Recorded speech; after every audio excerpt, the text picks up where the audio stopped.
So you may have seen one of my videos of how to get on and off a motorbike whilst wearing a pair of high heels. I actually ride motorbikes.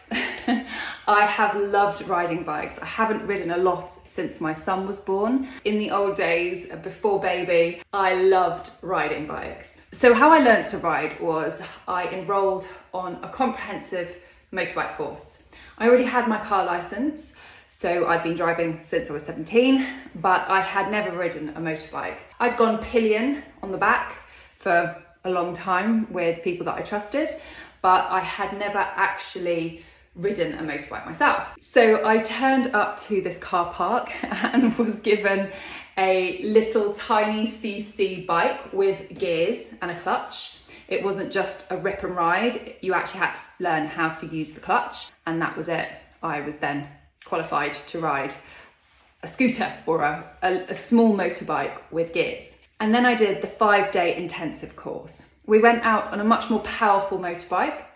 I think it was around 500cc, and the instructor and 3 of us learnt over the period of a week, and he would take us and do the exercises, and we would ride, and we would get familiar with how to control the bikes.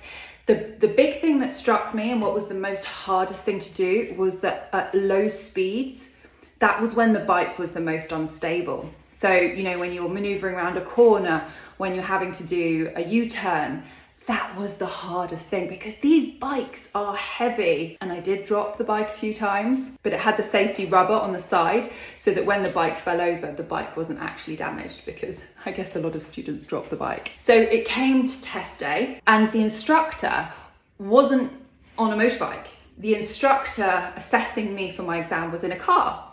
So that threw me a little bit, but I was like, okay, it's all good. We're gonna be fine. So he made me drive in front of him for the test, and he would follow behind me, giving instructions to me over the radio mic that I could hear.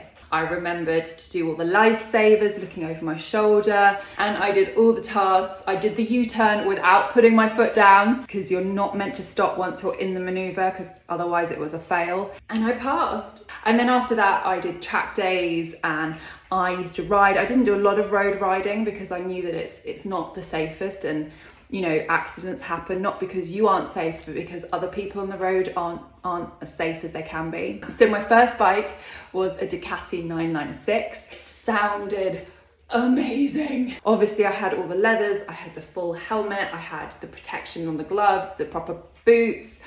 I was safe as much as I could be. My parents were not impressed that I was riding. They have never liked motorbikes. They think they're dangerous, and I get it. My parents are both doctors. They worked in accident and emergency on rotation when they were training, and there were a lot of broken bodies and dead people from motorbike accidents. And they really didn't like the fact that I was riding. But I was safe, and as I said, I did as much as I could on the track. And it made me a much better driver. My awareness, my concept of speed, my reaction time. I think a lot of bikers, their skills are enhanced because of their reaction and what they see and what they are looking for on the roads over, say, someone who just drives a car. So now I feel it's made me a better car driver. I'd love to know if you like to ride, if you have a motorbike, what you think about bikes. And yeah, share your stories with me. Let me know in the comments below.